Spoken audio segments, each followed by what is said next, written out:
네,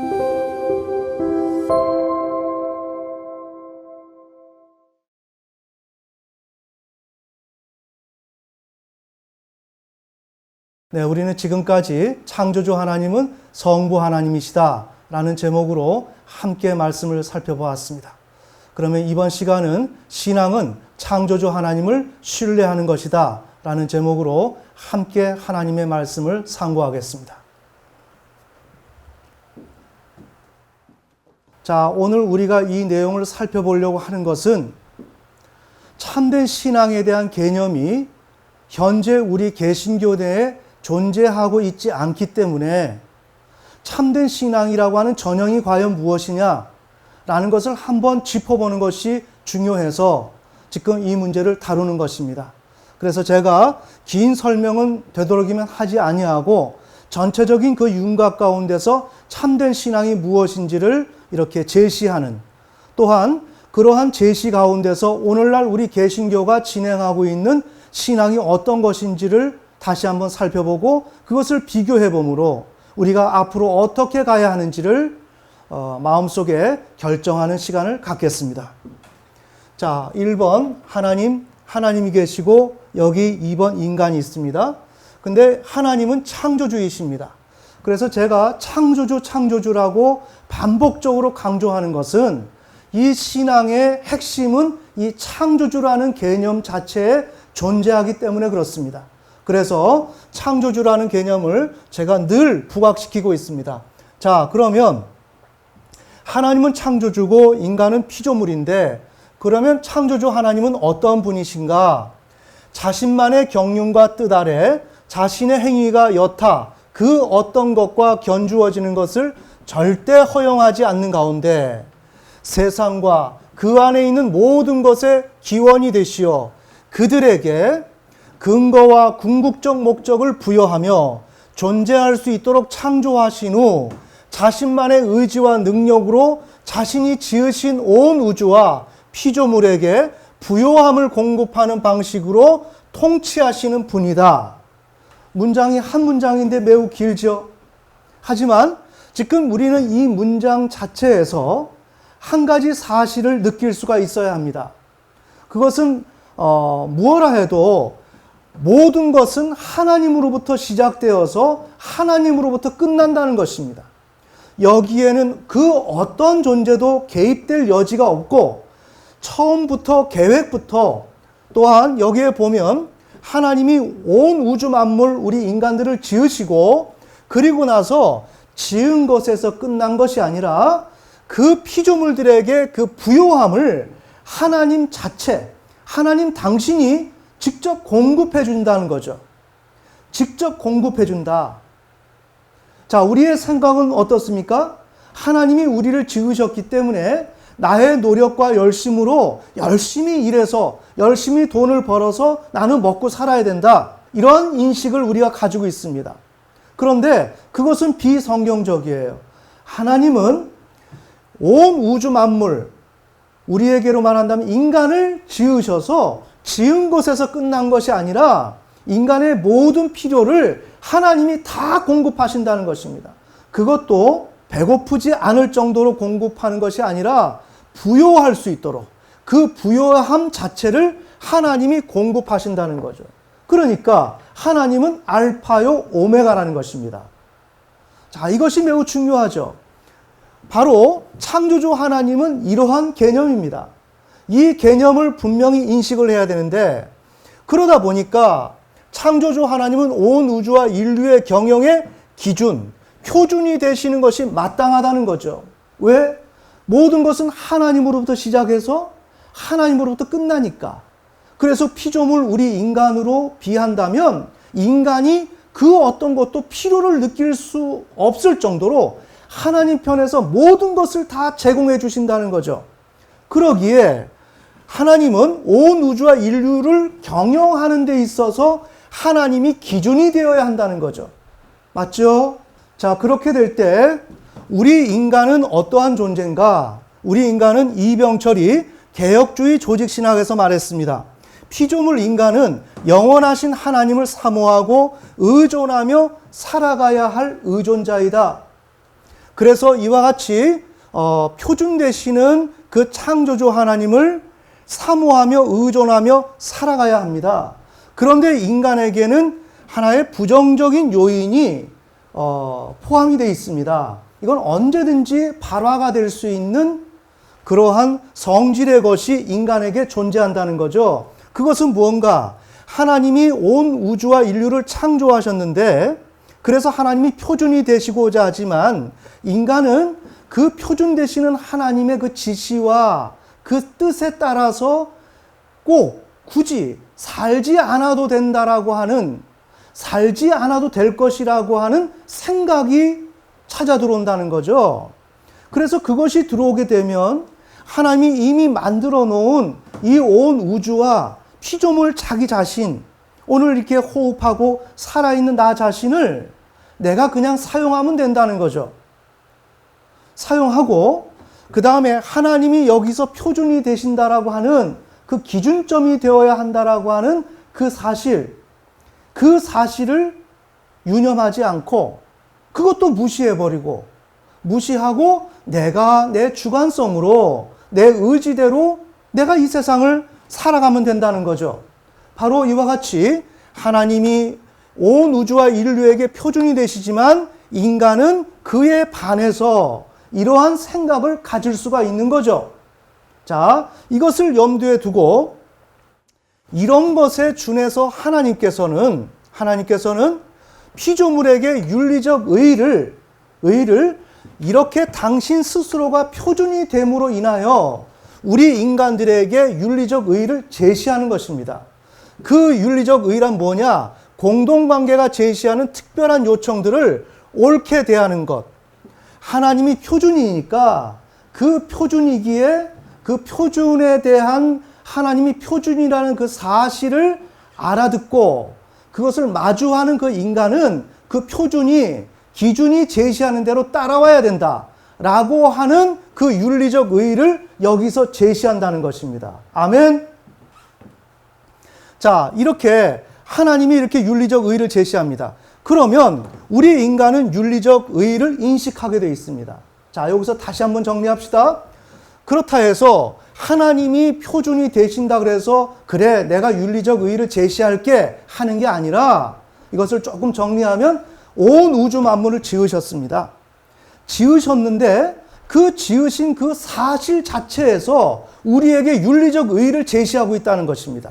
무엇인가? 이 온 우주 만물은 하나님의 뜻 가운데서 시작해서 하나님이 모든 것을 관할하시고 부요함을 다 공급하시는 표준이라는 그 사실을 온 우주를 통해서 말씀하고 있다는 거죠.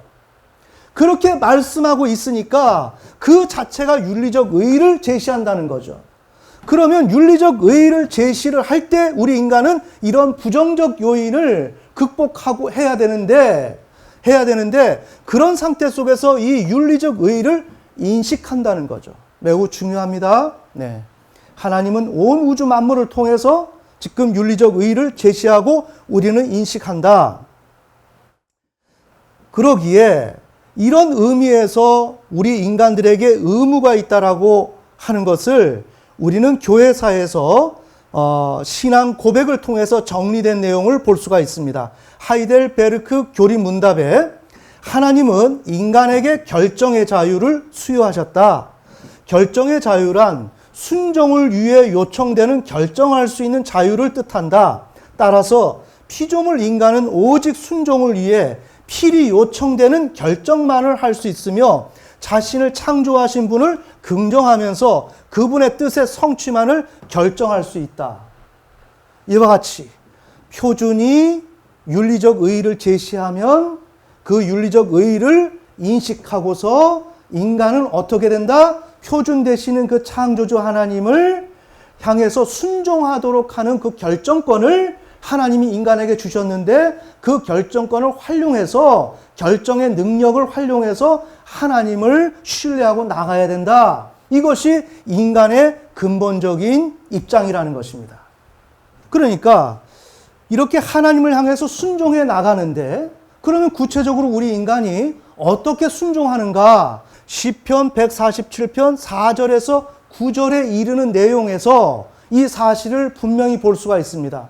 여기서 특징적인 하나의 사실은 제가 누누이 말씀드리지만 까마귀 새끼가 있는데 그가 울고 있어요. 근데 그는 먹이를 찾고 있습니다. 이때 그가 울면 하나님이 모든 것을 공급해 주십니다. 이건 굉장히 중요한 사실입니다.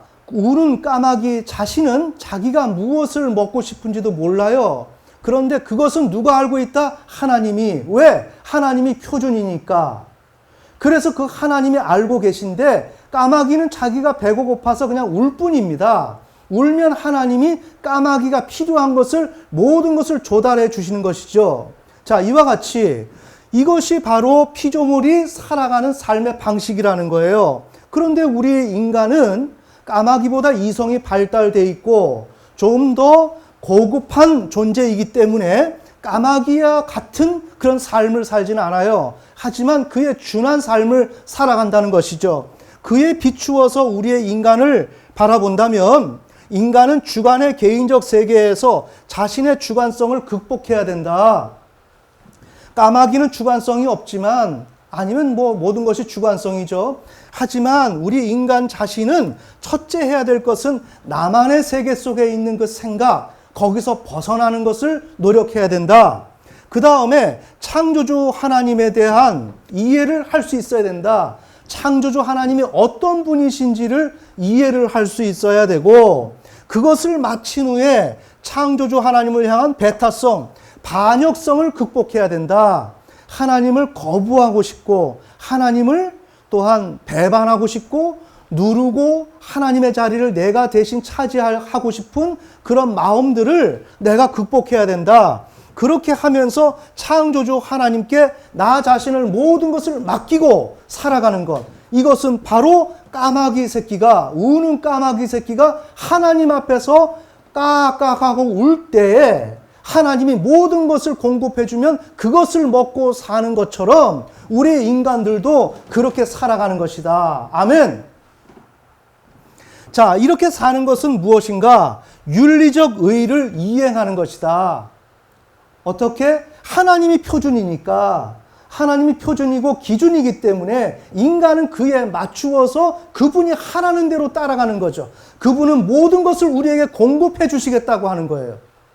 그러기에 우리는 어떻게 된다? 주관성을 극복하고 배타성, 반역성을 극복하고 하나님께 나를 모든 것을 맡기고 살아가는 것은 표준이 제시하는 윤리적 의의를 이행하는 거죠.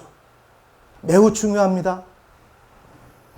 자, 이와 같이 윤리적 의의를 지금 이행하는 것입니다. 바로 그것이 신뢰입니다.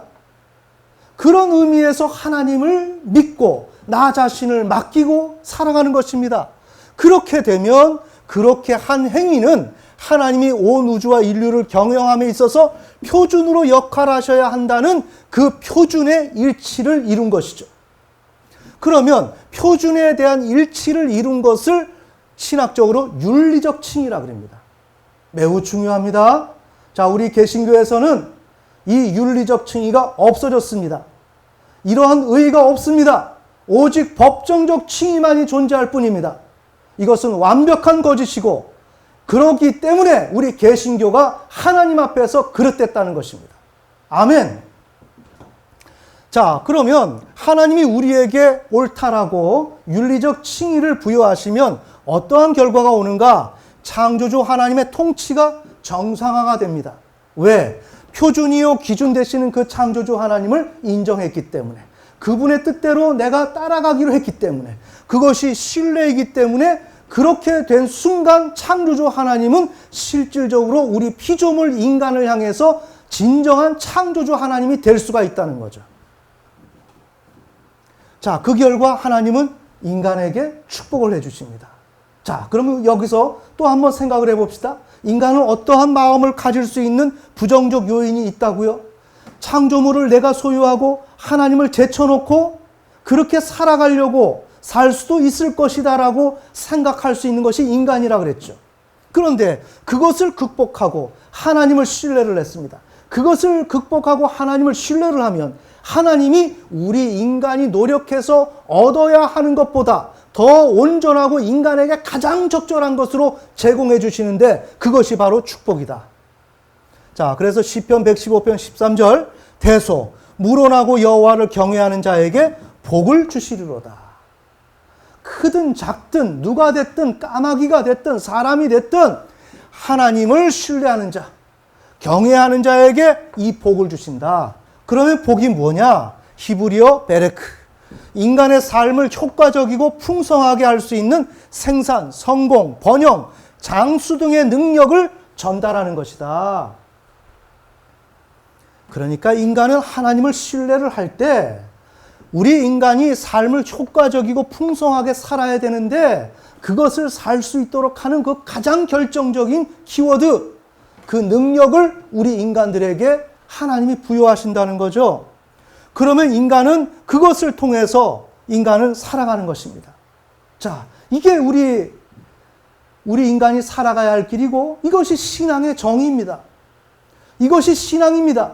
자, 여기서 우리 점검합시다. 우리 한국 기독교는 이러한 신앙을 이해를 하고 있느냐 이거예요. 오직 예수 아닙니까? 자, 오직 예수가 어떻게 여기에 해당되는지 우리는 아는가요? 모르죠. 이것이 문제가 있다는 것입니다. 신앙이라고 하는 것은 창조주 하나님을 신뢰하는 것입니다. 그래서 그분을 신뢰를 해서 복을 받아서 살아가는 것이 인간이라는 것입니다.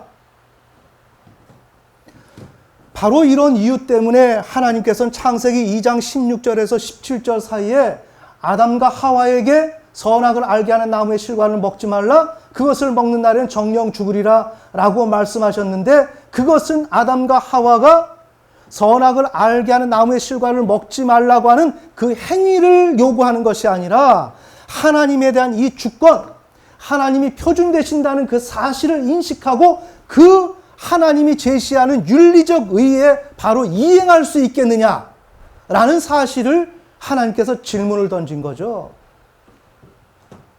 그런데 아담과 하와는 어떻게 했습니까? 전도서 7장 29절의 내용처럼 꾀를 냈죠. 하나님과 같이 되려고 했죠.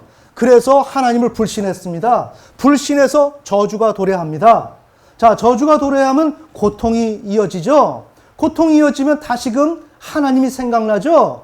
우리 인생을 살다가 내 마음대로 살다가 저주 가운데 매여서 고난과 고통 가운데 있다가 우연찮게 하나님을 알게 되어서 믿음을 지니게 될 때 그때 어떻게 됩니까? 회개가 일어나죠. 하나님을 다시 생각하고 내가 하나님께로 돌아가야 되겠다. 하나님께로 나아가야 되겠다. 그것은 우리가 신학적으로 돌아간다, 회개한다. 그것을 의미하는 거죠. 그러다 보니까 그렇게 회개하고 나면 하나님을 신뢰하고, 그러면서도 우리는 어떻게 돼 있다? 이 죄와 사망 가운데, 실패한 삶 가운데 있다는 거죠. 다시 말씀드리면 내가 하나님을 인생 가운데서 사업에 실패해서 하나님을 향해서 이제 돌아서서 하나님을 신뢰한다면 하나님을 창조주 표준으로만 신뢰하는 것으로 끝나겠습니까? 아니죠. 하나님, 오늘 내가 운영해오던 사업이 부도가 났습니다. 그래서 내 가정이 어렵습니다. 이 가정도 도와주세요. 아멘. 그것이 바로 구원이죠. 내가 죄와 사망 가운데 억눌려 있고 압제되어 있고 헤어나올 수 없는 이 상황을 해결받기를 원하는 것. 그래서 이 두 가지 항목을 간구하게 돼 있다는 거죠. 그렇게 되면 하나님께서는 무엇을 하는가? 먼저 하나님은 윤리적 칭의를 부여하십니다. 윤리적 칭의, 하나님을 신뢰를 했기 때문에 여기에 이 내용처럼 하나님께 윤리적 의를 이행을 했기 때문에 하나님은 그래, 너는 윤리적으로 오라 라는 칭의를 부여하신다는 거죠. 그러면서 하나님께서는 여기에 구원의 간구를 한 것에 대한 응답의 차원으로 구원자와 구원자인 어린 양과 예수 그리스도를 보내주신다는 거죠. 우리 예를 들어서 어린 양은 아브라함의 사례를 들 수가 있죠. 네, 창세기 22장에서 하나님을 신뢰할 때, 독자 이삭을 바치면서 신뢰할 때 그는 한편에서는 구원의 의를 간구를 했었죠. 그때 하나님은 어린 양을 예비하시죠. 이것은 신약 시대로 말한다면 오실 예수 그리스도를 예표하죠. 그래서 이 오실 예수 그리스도 또한 어린 양을 통해서 이 어린 양 예수 그리스도를 신뢰함으로 말미암아 어떻게 됩니까? 구원의 의, 하나님께서 의롭다라고 하는 의롭다라고 하는 이신칭의, 법정적 칭의를 부여하신다는 것입니다. 그래서 인간은 여기에서 구원을 얻는 것입니다. 바로 이것이 우리 인간의 삶입니다. 자, 여기서 잘 봅시다. 신앙이라고 하는 것은 창조주 하나님을 신뢰하는 것입니다. 그러면 어떤 창조주 하나님이냐? 온 우주의 인류의 경영의 표준이 되시는 그 하나님을 신뢰하는 것입니다. 자, 하나님 자신이 기준이 된다는 그 사실 자체. 그래서 하나님은 어떤 뜻을 갖고 계시냐? 온 우주와 인류의 경영의 표준으로서 주권적 통치를 하고 싶은 거예요.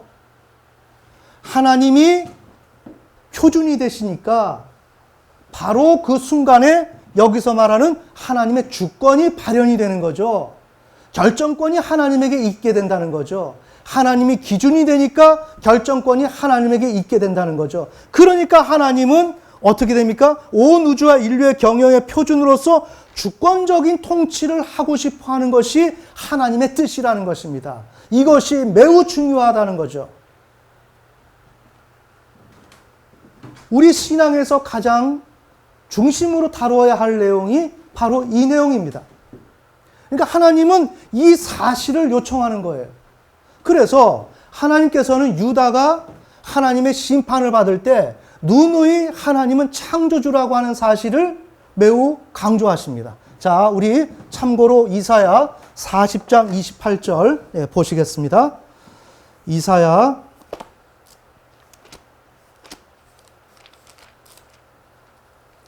40장 28절 매우 중요합니다. 구약 성경에서 하나님이 자꾸만 나는 창조주다. 나는 주권자다. 나만이 할 수 있다. 내가 시작했다. 내가 시작을 했고 너희들이 어떤 죄 가운데 있어도 다 구원할 수 있다. 이건 무엇을 얘기하는가? 나는 창조주라는 거예요. 나는 이 온 우주와 인류 경영의 표준이라는 것입니다. 기준이라는 것입니다.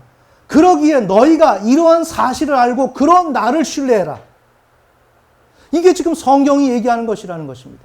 이것이 신앙이라는 것입니다. 어떻게? 그러한 창조주 하나님을 신뢰하는 것. 아멘.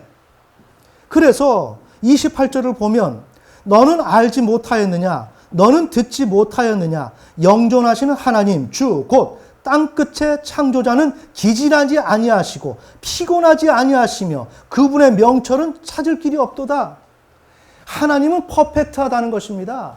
이와 같이 하나님은 처음부터 끝까지 모든 것을 실행하시는 분인데 그래서 그분은 당신의 주권대로 주권적인 통치를 하고 싶은데 인간이 하나님이 만든 온 우주 만물을 내 소유로 만들고 하나님의 주권마저 무시해버리고 자기가 주권자가 되어서 살아가는 이 인간을 향해서 하나님은 계속 무엇을 얘기하느냐? 나는 이와 같은 존재야. 이와 같은 존재야. 나는 못하는 게 없어. 내가 시작을 했고 내가 끝을 보는 존재야. 그러니까 너희들은 나에게 돌아와. 이것을 얘기하는 것입니다. 영존하시는 하나님 주 곧 땅끝에 창조자는 기진하지 아니하시고 피곤하지 아니한다. 그분께서 기진한 자들에게 능력을 주시며 힘이 없는 자들에게 힘을 더하신다. 이 내용은 우리가 어려우니까 하나님 앞에 도와달라고 손을 뻗치라는 것이 아니라 하나님은 이런 분이라는 것을 하나님을 반역한 유다 백성에게 지금 알려주는 것입니다. 이건 매우 중요하죠. 심지어 소년들도 기진하고 피곤하며 청년들도 완전히 쓰러지되 오직 주를 우러러 바라는 자들은 자기 힘을 회복하리니 그들은 독수리같이 날개치며 올라갈 것이요 달려가도 피곤하지 아니하고 걸어가도 기진하지 아니하리로다. 어떠한 상황에 있다 할지라도 그 하나님 앞에서 피조물은 모두가 하나님의 뜻 가운데서 행복한 샬롬의 삶을 살아갈 수가 있다는 것입니다. 자, 바로 이것이 신앙입니다. 자, 이것이 신앙인데 지금 우리 개신교에서는 신앙이 뭐냐? 여기서 잘 정리합시다. 우리 인간은 타락해서 무능력합니다. 힘이 없고 연약합니다. 이런 연약한 인간에게 하나님이 찾아오셨습니다. 왜? 힘이 없고 무능력하고 우리는 죄와 사망의 죽은 자이기 때문에 죽은 자가 무엇을 하겠느냐 이거예요. 죽은 자인 인간은 어떤 행위도 할 수 없기 때문에 하나님이 하나님 편에서 일방적으로 찾아오셔서 우리를 대신 살려주십니다. 거듭나게 해주는 거예요. 거듭나게 해서 다시 살아나고 나면 죽었다가 다시 살아났으니까 그때 무엇을 합니까? 내가 죽었었지? 그러면 내가 왜 죽었나? 아하, 내가 죄를 지어서 죽었어. 그래서 이것을 깨달으면서 하나님 앞에 비로소 회개를 한다는 거예요. 이게 어디의 내용이냐? 우리 개신교 신학의 내용입니다. 우리 개신교 신앙의 내용입니다. 아멘. 자, 이렇게 되면 무슨 문제가 생기느냐? 지금 우리가 이렇게 줄기차게 이야기하는 창조주 하나님, 주권적인 표준이 되시는 창조주 하나님은 없어졌어요. 논의할 의미가 없죠. 이미 우리는 타락해서 죽었는데 타락한 것이 큰 죄임에도 불구하고 이게 우리에게는 큰 무기가 되는 거예요. 하나님 앞에서. 타락해서 난 죽었단 말입니다. 죽어서 어떤 것도 할 수가 없는 존재라는 거예요. 그러기에 하나님께서는 다 모든 걸 팽개치고 그래 너 죽었으니까 내가 너 살려줘야 되지 않느냐. 살려줘야 되지 않느냐. 그래서 하나님이 예수를 보내서 예수를 믿는 자들은 다 구원받도록 했다는 것입니다. 이건 다 거짓말입니다. 우리가 하나님을 반역해놓고 그래서 죄와 사망 가운데 억압되어 있고 거기서 살아날 수 없는 죽은 자의 생명과 방불한 죽은 자로서 우리가 존재했었다라고 하는 그 사실 자체가 우리에게는 이것이 하나님을 향해서 무기 아닌 무기가 되고 이것을 가지고 오히려 주권적인 창조주 하나님을 손에 쥐고 흔드는 격이 된 것이죠. 그러면 이것을 누가 만들었는가? 그러면 이것은 어디에 나오는 내용인가? 성경에 나오는 내용인가? 성경에 안 나오죠. 성경에 없는 내용인데 그럼 누가 만들었는가? 개신교 신학자들이 만들었죠. 이것을 만들어서 인간은 이런 형편에 있기 때문에 하나님이 도와주셔야 된다. 이렇게 이야기를 하면서 우리는 하나님의 백성이 되었고 그러니까 우리가 구원받은 자로서 하나님을 향해서 나쁜 짓을 하면 안 되지. 올바른 삶을 살아야지. 빛과 소금이 되어야지. 신자다운 삶을 살아야지 라고 이야기하면서 이것을 신앙이라고 얘기하는 거죠. 다시 돌아갑시다. 이게 신앙입니까? 신앙이 아니죠. 신앙이라고 하는 것은 표준이신 온 우주와 인류의 경영의 기준이요 표준이 되시는 그 창조주 하나님이 우리에게 윤리적 의의를 제시하는데 그 윤리적 의의에 따라서 그분을 향해서 온전히 신뢰하고 살아가는 것, 이게 신앙이죠. 그런데 우리 개신교회는 이러한 신앙이 없다는 것입니다. 자, 제가 오늘 이 내용을 왜 얘기를 하느냐? 지금 우리 대한민국은 하나님 앞에서 심판을 받았습니다.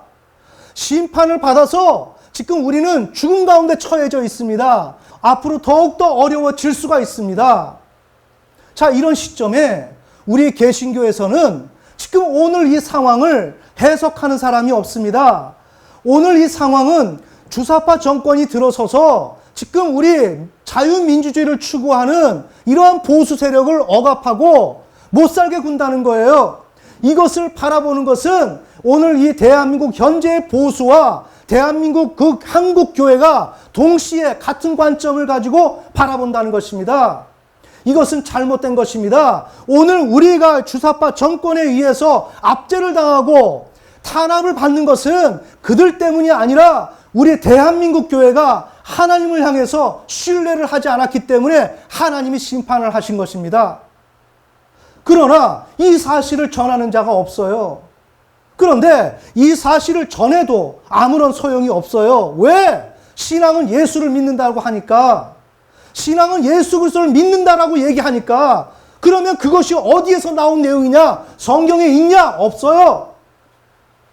성경에 없습니다. 성경에 없는데 그것이 있다라고 얘기하는 것입니다. 성경의 하나의 부분을 우리의 입장에 맞추어서 요리를 해서 그것을 신학적 과정을 통해서 그것이 교리, 참다운 교리다라고 이야기하면서 주장을 하고 있습니다.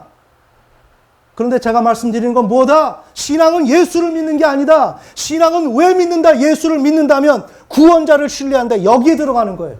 아멘. 창조주 하나님을 신뢰하지 않아서 죄와 사망 가운데 갇혀 있다가 회개해서 드디어 하나님을 신뢰하고 그럼에도 불구하고 죄와 사망 가운데 있는데 하나님 나를 건져주세요 라고 할 때 하나님이 어린 양 주 예수 그리스도를 보내서 그 예수를 통해서 우리 보고 하나님의 참된 백성이 되라고 예수를 보내주시고 그 예수를 믿으라고 하는 거죠.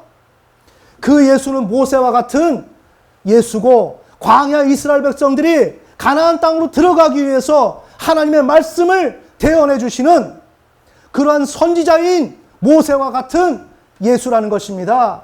그것은 무엇을 의미합니까? 그 위에서 말씀하시는 창조주 하나님을 지금 지시하고 있는 거죠. 신앙이란 뭔가? 예수를 믿는 게 아니라는 것입니다. 예수를 믿는다는 것은 하나님을 믿는 것입니다. 아멘. 그런데 오늘 우리 개신교는 어떻습니까? 이런 사실이 없습니다. 이러한 사실을 전해줘도 듣지를 않습니다. 이것은 유다 백성과 동일합니다. 유다 백성이 멸망을 당할 때 그들은 멸망당한다는 것을 해석하는 이가 없었습니다. 그들에게는 바벨론이 미운 존재였고 이집트로 도망가야 된다라고 하는 그 대안을 모색했습니다. 그래서 오늘 우리 대한민국 멸망당할 때 모두가 지금 외국으로 이주하고 있습니다. 그리고 미국을 의지하려고 하고 있습니다. 이것은 인간적인 것입니다. 이것은 누가 주셨는가? 창조주 하나님이 심판하셨다는 것입니다. 왜 심판하셨는가? 그분을 신뢰하지 않았기 때문에. 그런데 지금 우리는 무엇을 하는가? 예수를 믿어야 된다는 것입니다. 예수가 능력을 발휘해서 우리를 구원하실 것이라는 것입니다. 이것은 망상입니다. 여기서 빨리 헤어나와야 하는 것입니다. 오늘 제가 전하는 것은 신앙은 바로 창조주 하나님을 신뢰하는 것이다. 신앙은 예수 그리스도를 믿는 것이 아니다. 예수 그리스도를 믿는다 할지라도 모세와 같은 선지자 하나님께서 이러한 과정 속에서 하나의 부분으로서 예수 그리스도를 보내주셨을 때 그 예수를 믿는 것이 신앙이지, 이것이 전체가 없는 가운데서 그냥 우리가 불쌍하고 연약하니까 우리를 살려주시기 위해서 독생자 예수 그리스도를 보내서 그분을 믿으면 우리가 하나님의 자녀가 되고 그런 가운데서 예수를 믿고 하나님을 믿는 그런 것이 신앙이 아니라는 것입니다. 이해가 되시나요? 우리 한국교회는 이러한 어둠 속에서 암울한 현실 가운데서 벗어나야 합니다. 부디 오늘 이런 다룬 내용을 여러분들이 다시 한번 생각을 하시고 정말 무엇이 진리인지를 객관적으로 판단하시면서 궁금하면 성경을 찾아보고 연구를 하면서 이런 환난 가운데서 이런 사실을 정립해야 합니다.